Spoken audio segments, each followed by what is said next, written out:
Hey there neighbors, Kevin here with eTrailer, and today I'm going to be taking a look at and showing you how to install the 7-way installation kit along with the Tekonsha Primus IQ trailer brake controller here on our 2016 Chrysler Town and Country. If you're looking for a proportional trailer brake controller so that way you can pack up the minivan and take the family with you in the camper and go out and have a nice weekend, but you're not wanting to break the bank, then the Tekonsha Primus IQ trailer brake controller is going to be the right fit for you. This one is your simple knee knocker style brake controller that's going to be mounted up to the dash, and it's only going to have 2 buttons on it, one for swapping around your boost and another for adjusting your gain. This is going to be super simple to use. It's just got a little screen on it that's going to give you that voltage as you activate the brakes or activate the manual override, and it's going to have a little bit of diagnostics with it as well. Those little digital screen right there is going to give you little codes depending on whatever kind of issue that you might be having, so that way you can make troubleshooting a whole lot easier if there ever is an issue. Now at the Town and Country, we did have a lot of room to kind of mount this up and get it out of the way, so it's not that knee knocker as much as most of these can be in some of these vehicles. Luckily we could put it all the way over to the side, and with this case, this comes with 2 brackets. On the one we chose to use, it's actually will let you disconnect it, and if you weren't needing it, you could just pop it right out, pull the plug right there, and just leave the harness hanging as long as it's out of your way so you're not kicking it while you're trying to press the gas or the brake, and having a little bit of extra room. Or in some cases, if this is a case where you're going to be using multiple vehicles to tow a trailer and you just want to pick up just the harness and maybe another one of these brackets, you could easily swap your brake controller in between cars. So like I was saying, there's only going to be a couple buttons on here. You've got this blue one up top to switch through your boost modes, and then down here on the left we have a dial, and that's going to be our output. So if I step on the brake here, that's going to let me, oh, brake's locking up because we're not started here. Essentially, if you had the, there we go, now it's waking up. So as I dial that down, it's going to keep going all the way to 0. And then when we're all the way up, at least with the vehicle off, it's only going up to 36. Now, if we had the manual override, that's showing you the same thing. If we go all the way up to 12, and if I scroll that back, that's going to bring it down, and we can fine tune exactly how much voltage we want running through, all the way from 0 up to 12. Now, in order to install our trailer brake controller, we're going to need a few things first. The first one being our 4-pole wire harness. So that will have to be installed, and typically that's going to tie into your taillights and then also potentially have a wire to run up to your battery for power. Now, once all that's installed, then we can bring in our ETBC7 kit, which is your 7-way. We'll connect to that and then have a couple more wires that we're going to have to run all the way back up to the front into our engine compartment and then also into our cab here, so that way we can actually connect to our trailer brake controller. Now that can be a little bit daunting for some people if you're not really used to running wire, or if you're not used to having to poke through grommets in your vehicle. So if that's the case for you and you just don't feel comfortable doing it, please feel free to use our dealer locator, and you can enter in your zip code to find a shop near you to get it professionally installed. Now if you are wanting to do this yourself, then stick around and I'll walk you through the process. So to begin our install of our ETBC7 in conjunction with our Tekonsha Primus IQ brake controller, we're going to need a few things in place before we can even start, and the big thing here is going to be that 4-pole wire harness. So this is what's going to have your lights for your running lights, your left and right turn signal, and your ground here. And our neighbor has already installed that themselves, so it makes it a little bit easier on us today. We don't have to do quite as much. If you don't already have one installed, make sure you use our fit guide and pick one up today. Get that put in first, because this is going to connect right up to our ETBC7 using the back 4-pole socket, and then we are going to tape those up with some electrical tape and some zip ties, keep those nice and tight together, and mount it in place. Now there is one other part I highly recommend picking up, especially with this specific vehicle, and that's going to be the long no-drill bracket. That's going to have a hose clamp that's going to tie around our trailer hitch here, and then provide a little chute out so that our connector is going to sit in line with our hitch and be easy to connect to. Typically, if you have this a little bit too far away, then you can run into some issues with the cable from the trailer. It might get a little bit too tight when you go to make a turn and then rip right out. So having it pretty close to the trailer and as close as you really can towards the middle of that trailer hitch is going to make it a lot nicer. So with all that said, I've already ran my wiring, and I'll show you how to do that in just 1 second. But we're going to pop this through, and we'll also pop through that other 4-pole. And in your kit, you'll have this specific bracket right here, which you can see has a little cutout in it as well for our new 4-pole. So that way, if we have a 4-pole trailer, we don't have to get out an adapter. Already have it right there. Now there's some screws that are going to be in your kit. They're black, and they're going to come with a flat washer, a split lock washer, and then a nut. And those will just slot right in here, and you can easily put those in place to mount up your 7-way. Now with all this excess wiring, I am going to have to bundle this up, and what I'm going to do first is just get what I needed connected, and then all the excess I'll zip tie together and then zip tie it up behind our fascia.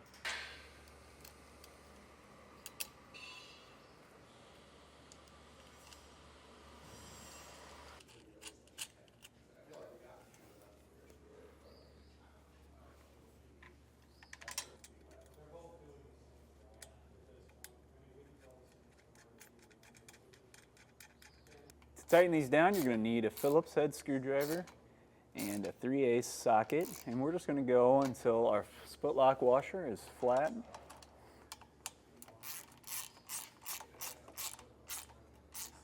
We're going to slide in our 4-pole. Now we have that nice and snug.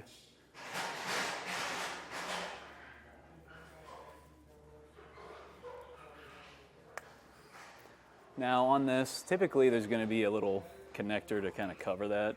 We're going to be popping those off because we're not going to be using those anymore. On this one, with it being molded to the plug, I'm just going to cut it right off because it's just going to interfere with us taping it down and keeping these two connected.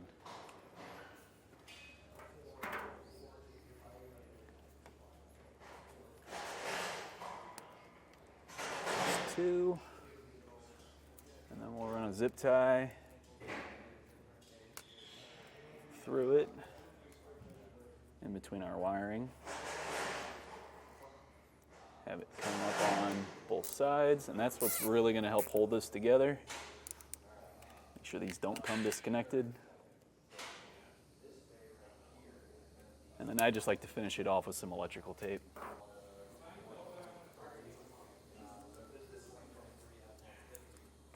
So for our wiring here, the yellow is going to be your reverse light circuit. Unfortunately, or not unfortunately, but we just aren't really going to be using that in most cases. Most trailers don't have reverse lights. Unless you have a boat trailer, this would be the case where you want to actually install this if you had surge brakes and wanted to use an electric lockout. Since we're not, I'm just going to cap this off with some tape, help keep it from getting any water in it. And we'll tuck that up with the rest of our wiring in case we ever need to add that on later. Now for the blue and black, that's going to go with the 10 gauge wire that we ran, so you'll have that with a nice covering over it, and that will run up to the engine compartment and inside for our brake controller. This blue wire is going to run to the brake controller, and what I like to do is use the white wire for that, and then the black wire I'm going to match right back up with my black wire on here, and that's going to be for power. So we're going to run this up to a circuit breaker in our engine compartment and then run that over to our battery, and that's going to help protect it while still giving us that 12-volt power. So while I took all this up, we can also start running through and just showing you guys exactly how we ran this wire.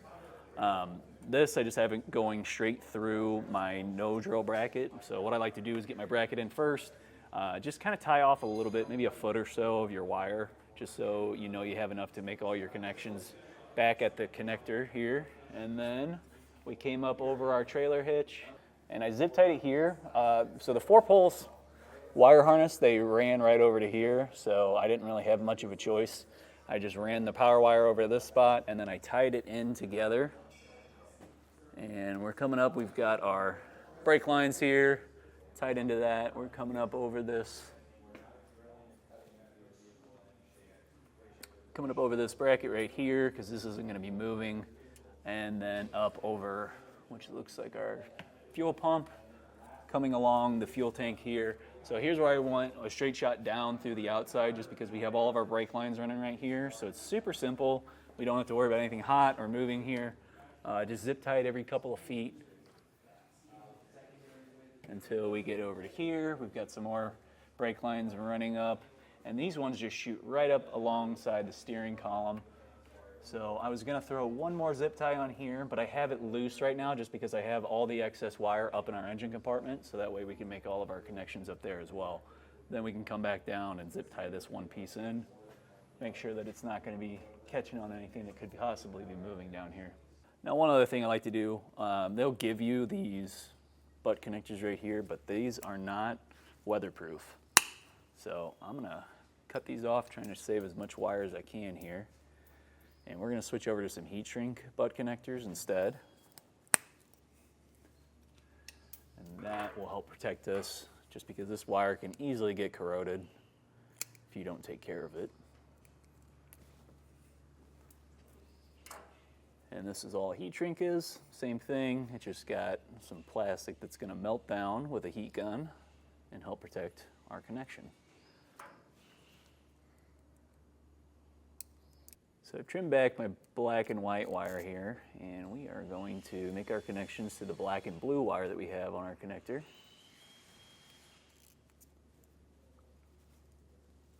And we'll just crimp this down.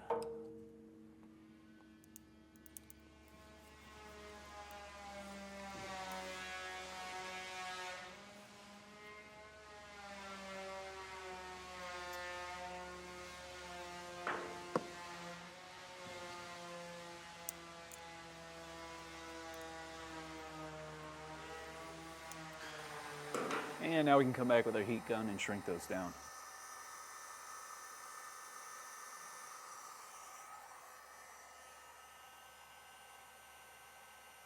So I've wire loomed over our duplex wire, and now I'm just going to cover all of this up before I tuck it up with some electrical tape. Can help protect our wiring and just keep it all together.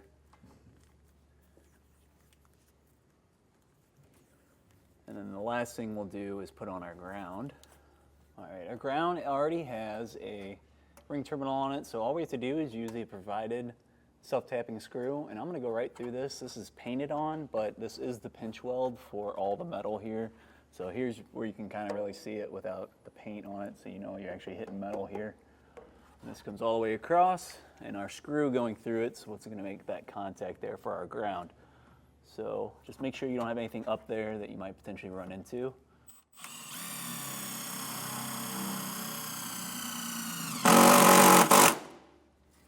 And now we have our ground. We can tuck this wiring back up in there again that our neighbor placed in there. And we can keep on up to the engine compartment, where we're gonna have to make our connection to our circuit breaker.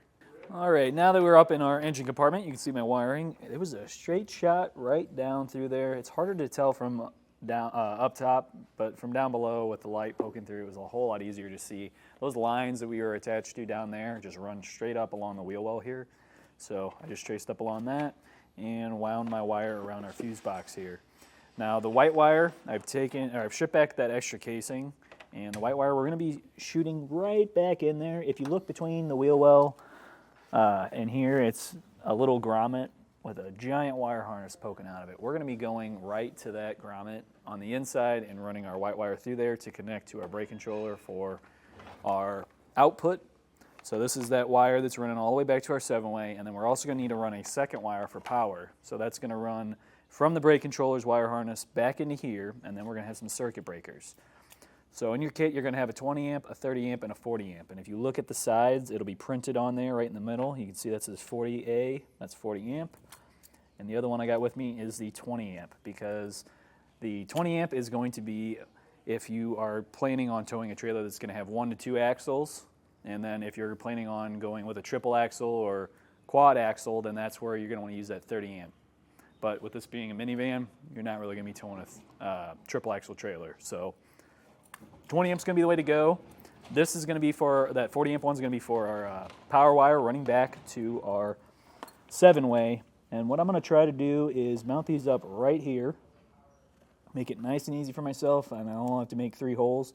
So in your kit, you also have some self-tapping screws. That's these little guys right here. And to get those in, I'm going to be using a right angle driver and then also a magnetic bit driver with a 1/4 inch size. And that's going to help keep that in there, because a lot of times as you're starting to drill these, it's just going to want to walk on you and pop right out, and then you're losing it down in the engine compartment.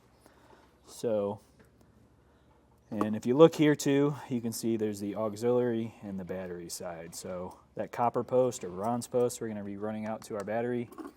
The silver post, we're going to be running out to whatever piece of equipment we're running it to. So in this case, with the 40 amp, that's going out to my 7-way. Down here, this is going to the brake controller.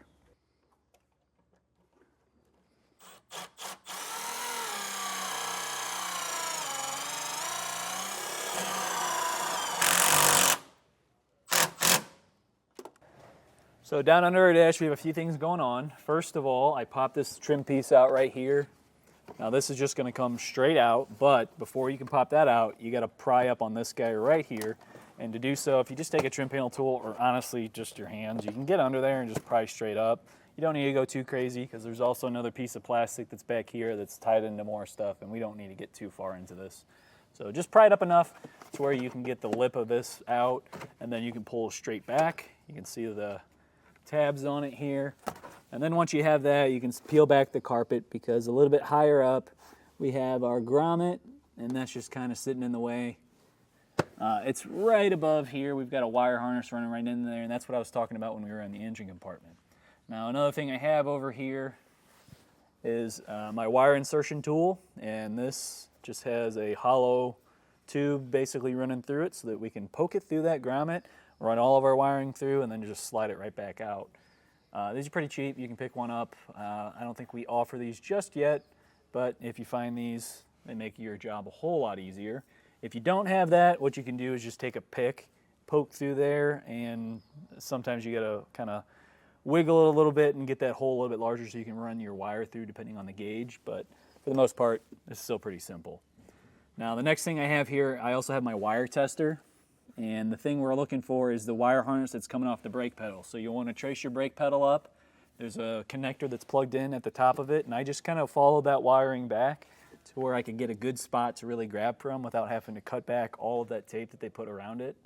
And what we're looking for is the wire that's only going to have power whenever the brake pedal is being pressed while the vehicle is running. All right, now with our tester on our wire and our vehicle running, I can press the brake. You can see it's only coming on anytime the brake's being depressed. So we know that's the cold side of our brake light switch. On this vehicle, it is a white wire with a green stripe going through it. I know in some cases it's a solid green wire. Roadmaster even states in their manual for when you're setting up the flat tow of this vehicle that it is a green wire, but I couldn't find any solid green wires on this one. It was that white and green. So just double check, make sure that you got the correct wire before you start splicing in anything.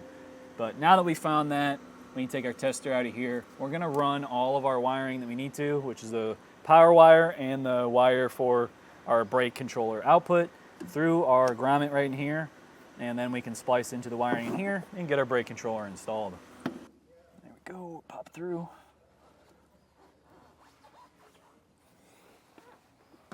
Push that a little bit more.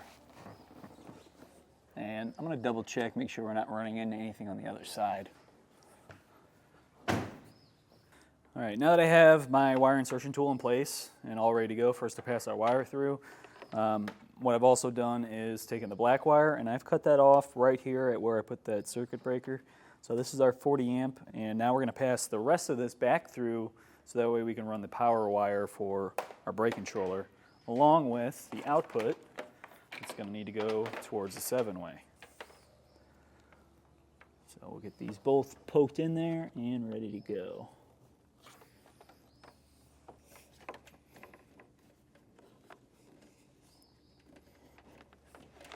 Hey, there we go. Now that we have our wiring in here, I've pushed back the carpet, popped back in that trim panel, and then I also popped out the push pin that's down here and just kind of pry it out a little bit just to take a look behind here. So we got plenty of space as long as I mount it over in this right-hand side here. I got nothing in the way, so that's what I'm going to do, and this is actually where the neighbor was wanting it. Now there's two brackets they give you. There's this one right here that can pop on and off, super simple.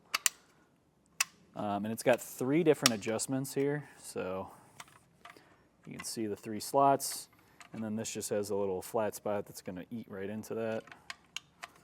So that gives us a little bit of room. Once we have that mounted, it can kind of be facing more towards us so we can actually see what we're doing. So that's what I'm going to go with. There's also this other mounting bracket, but for that you'd have to kind of drill into those little holes right there because they're not already drilled out for you with a self-tapper, and I'm not too comfortable with that, just in case. But that would allow you to fully kind of adjust exactly what angle you want with that other bracket. Now, with this one being more than enough, because we're only needing to be at 70 degrees or less of an angle, we've got plenty of space. We got that at a decent angle. I mean, we're looking probably closer to like 45, which is pretty good. So I'm going to pop that in, and I'm going to try and get this as close over the edge as I can, because at the same time, we're going to also have this wire harness that's going to have to hook up to our wiring down here. And the connection point is going to be on the right-hand side, so the further over towards the center console I can be, the better, because then that's just going to help keep it tucked up out of the way. All right, so I held it up and kind of with the wire harness in to just kind of play around with it, make sure I really like where I'm setting it here.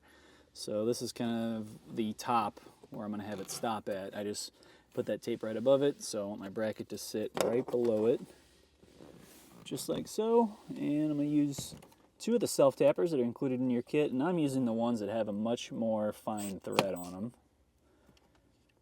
Oh, actually, let's give this a little bit of room. I'm going to move over just slightly because at the same time you are going to have to be able to pry up on that to kind of pop out your brake controller if you ever did want to take it out.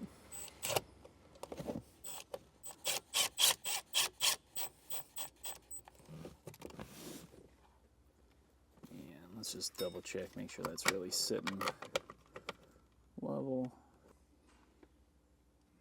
Come down, there we go.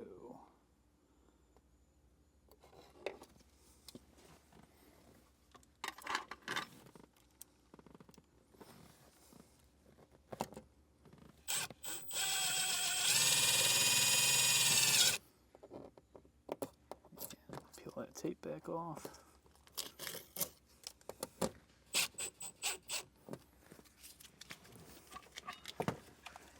Now with that on, we'll pop our brake controller back in.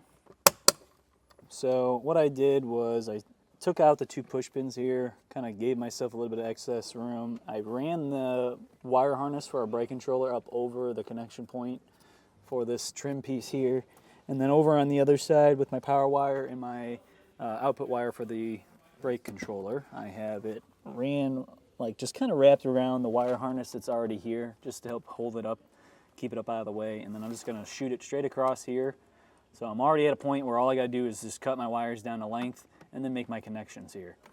So for this, you're going to need a couple of butt connectors. We got a few in our kit that we're going to be using, and in this case, this isn't one where you're going to have to use a heat shrink. So I'm going to trim this down, put it right about there. We can have a little bit of slack. Just make sure that you use some kind of zip tie or something to hold it up.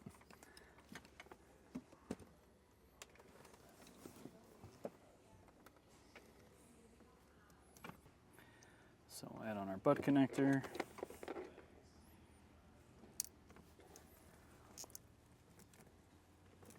Now this one's running to my blue wire for my output, so I'll hook that up, crimp it down.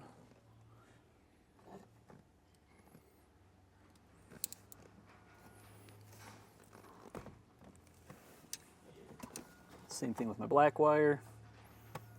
Do it right about there.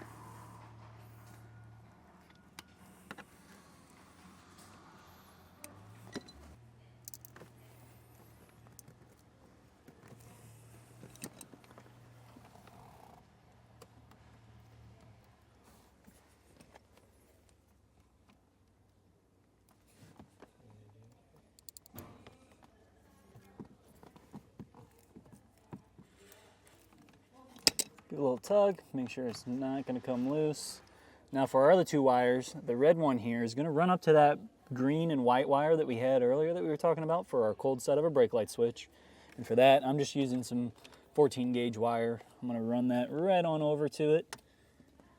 And to do so, it's a little bit harder to show, so I'm going to just kind of go through it. Essentially, this would be like our wire right here. I would snip it in half, then I'd have two open ends. On one end, I'm going to have my wire running, and I'll just twist those together, butt connector it, and then running out on the other end of that butt connector is going to be the other half of that wire, and then we can have our signal run out from there. So that's what we're going to do. It's just a little bit harder to show under the dash with the camera. Now for the white, that's our ground. I'm just taking the rest of that leftover white wire that we had that we cut off for our brake controller output, and I'm going to splice that on with the butt connector, and then we're just going to run this across. Typically in every single vehicle, there's going to be some sort of factory ground up against the wall here. And I know there's one way up in here that I'm going to just pop the screw out and then put a ring terminal on and have that run right onto that. So that way we got a factory ground. We don't have to worry or guess and see if that's actually going to be a good enough one or not. We just know it will be. So I'm going to tuck all these wires back in and run my brown wire over to the cold side of my brake light switch, and we'll get that spliced together. Once all that's done, we can move back to the engine compartment and make our connections between those circuit breakers and our battery.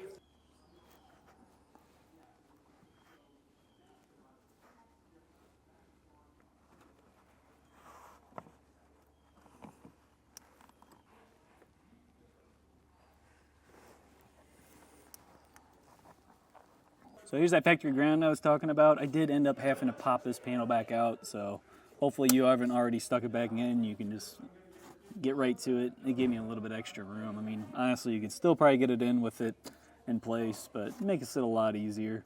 I used a 1/2-inch socket along with an extension to get me past the parking brake here, so that way I could easily just get on and crank that nut on and off. For that, I also used a ring terminal, one of the ones in your kits, the bigger one, because this is a larger post. So now that we have that wire in there, the only thing I got sticking down right now is just that red. We can poke that up, have that tucked in a little bit better behind here. Like I said, there really isn't much hidden here, because there's just one big flat like heat shield right behind this, and then just a big open space over in this area. So all right, so we have two more connections to make, and once again I am reusing the white and black wires that we had, that 10 gauge wire, just to make our connection here. So on both of these, I've already crimped on the smaller ring terminal, and on the other side we're going to have our larger ring terminals, because that's what's actually going to match up with our battery here. So this white one I'm using for my brake controller. Here's my 20 amp. I'm going to pop that onto that bronze post. And then we can use the nut to tighten that down. And then same thing with that black wire, but this one's going to run over to our 40 amp circuit breaker for our 12 volt power.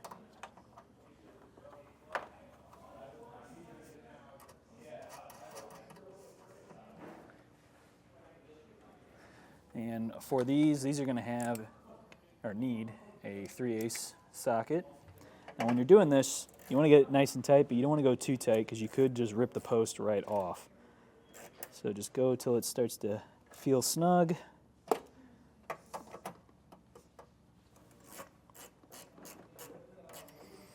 I'm going to switch over to a short well here to get the bottom.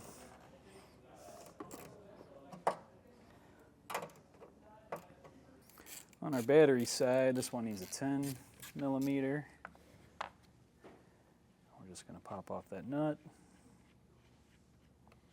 set it aside, and we'll crimp on our two larger ring terminals.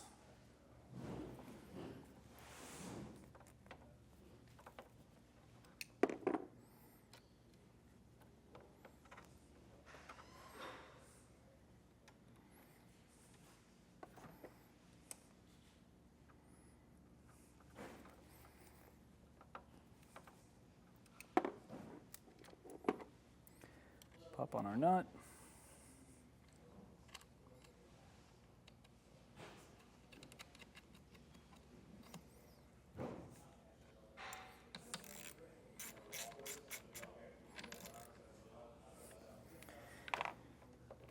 And now you can just kind of clean up your wires. I'll probably take a piece of wire loom and just run it across there to keep this nice and clean. And then that's going to do it for the installation portion. Now we just need to go and make sure that both our brake controller and our 7-way signals are all passing through correctly. All right, right here you can see we've got 2 dots that's showing that we have power running to our brake controller. If I press on the manual override, you can see it says NC. That means not connected, so it's not sensing the trailer, so it's not going to actually output power here just because it's not sensing that trailer. So now that we know that our brake controller has output and it's powered up, let's go back to our 7-way and test everything. All right, so you can see we already have a light on showing that our 12-volt power is coming through at the 7-way. Let's turn our running lights on. And we can move left turn, right turn, brakes. And now finally we're going to press the manual override on our brake controller to get that output.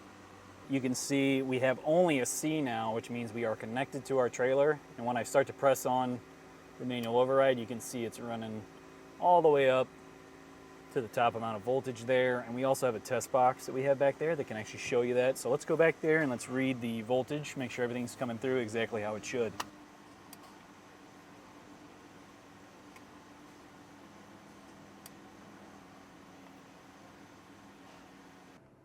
All right, right now we're hooked up to a trailer, and you can see we've got our connected with that C right there. Now on the left here we have our dial for increasing our gain or decreasing it. Kind of hard to see unless you're actually stepping on the brake. So if we hit our manual override, right now I have about halfway, it's at 5.6 volts. So if I wanted to go up a little bit higher, I could turn that gain, keep going all the way up to 13, but we don't really want it at 13 right now. We're gonna go a little bit lower and test it out.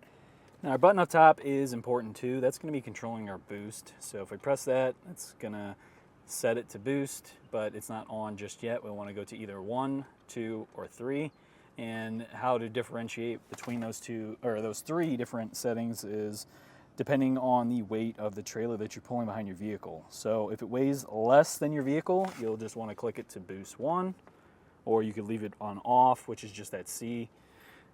If it's the same weight approximately, then you can do boost 1 or 2, or leave it off if you're feeling comfortable with it, if you feel like there's enough stopping power and the brakes are good enough on your trailer. Now, when you start getting to where the trailer's more, if it's 25% more than your vehicle, then you want to switch over to 1, 2, or 3, depending on comfortability there. And then when it's all the way up to 40% or more, that's where you're going to be in that boost 2 or boost 3 level zone. And that you're just gonna have to kind of play with it and feel what feels good to you. And that's also gonna vary depending on what load you got in your tow vehicle. So there's a lot of different factors that go into it. Just make sure that you're testing it out in a parking lot or somewhere safe that's easy to kind of pull over and change and play with your settings how you need it to be until you're comfortable to where you can go out on that highway. All right, right now we're hooked up to a trailer that has brakes, and we're gonna go test it out just a bit. So what I like to do is just start around the mid-range, and what you're wanting to do is get up to about 20, 25-ish miles per hour, and then use the brake controller to stop you by pressing that manual override. Now if you're doing this and it locks the brakes up, you have it too high, you need to turn that gain down, or if you have it a little bit too low to where it's not stopping you enough or quickly enough, that's where you could try to raise it up a little bit and see what's going to be just right for your specific setup. So right now I'm moving just a bit, and just pressing on the brake, you can already see the voltage starting to shoot up a little bit. It's up to 1.1 there, just because I'm barely tapping on the brake. But let's get up a little bit higher, and then we'll use our brake controller to activate the brakes. I'm not even feeling it, so we need to go up a little bit higher. Turn that up.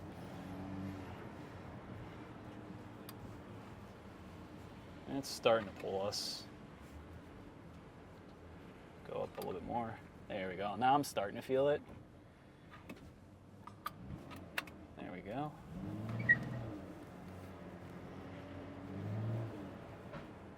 There's that. And it's slowing us down. It's not doing the best job, but that could also just be that the trailer brakes need to be adjusted as well. So this is a point where you would go back, check your drums, so you'd lift your trailer up and spin your wheels, see how much drag you really have with that, and if you don't have enough, basically your wheel's spinning too much, you should give it just kind of a little bit of a turn, and about 1.5 turns it should stop itself. If it's not doing that, then maybe it's time to adjust your brake assemblies as well. So with that being said, all this is still functioning how we want it to, aside from just not really feeling as much power as I should at full gain here, but all good. I can tell we got voltage coming back, and if there was a case where you go back and you check the brakes and it's still not working properly, then we could go back and we could look at our 7-way with a multimeter and just test and see what kind of voltage we have coming across that, and then just keep tracing that back to our brake assemblies, because there could be a number of issues. Could typically just be a weak ground, or just you're getting some kind of voltage drop somewhere because there might be a little nick in the wire, some damage or corrosion over time. So a lot of different factors all come into this one little piece here, and all of it comes together to give you a nice safe towing experience. Well, that's going to do it for our look at and installation of the 7-way installation kit, along with the Tekonsha Primus IQ trailer brake controller here on our 2016 Chrysler Town and Country. My name's Kevin, and if you still have some questions about what's going to be the right 7-way and 4-pole for your Town and Country, please feel free to reach out to us via our Ask the Experts link, a comment on this video, or a phone call to our customer service department, and we'd be happy to help you out on your journey.